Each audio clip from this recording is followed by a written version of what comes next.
अस्सलामुअलैकुम दोस्तों, drama serial दर ज़िंदगी जंहिंजी नई अचण वारी एपिसोड में छा थियण वारो आहे। तफ़सीली ॻाल्हि ॿोल शुरू करण खां पहिरियां जेकॾहिं मुंहिंजे हिन यूट्यूब चैनल ते नवां त ज़मीर जमल यूट्यूब चैनल खे सब्सक्राइब करे ऐं घंटी बटण ऑल कंदा।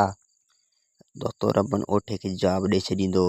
ओठे खे ईअं चवंदो, तुंहिंजे बारे में असां कुझु सोचियो बि न आहे ऐं फ़िलहालु हितां निकिरण जो इरादो बि न आहे। रबन ओठे खे ईअं चवंदो ऐं ओठो रसाकम खान खे ईअं चवंदो त असांजो मसइलो हिकु पासे कर, या असांखे जवाबु ॾे या असांखे हितां कढे छॾे त असां हितां निकिरी वञूं, या असांजी दोस्ती मां हथु खण।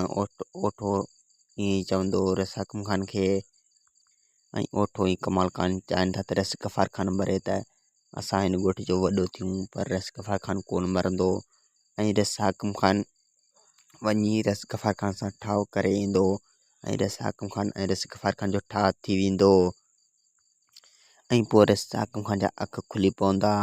ओठे वारनि जा राज़ मां वाक़फ़ थी वेंदो रसाकम खान ऐं रसाकम खान खे सम्झाईंदो रस गफ़ार खान सां ठाह करण जो, ऐं रसाकम खान ऐं रस गफ़ार खान जो ठाह थी वेंदो। वधीक वीडियो ॾिसण लाइ चैनल खे सब्सक्राइब ऐं वीडियो खे लाइक कंदा।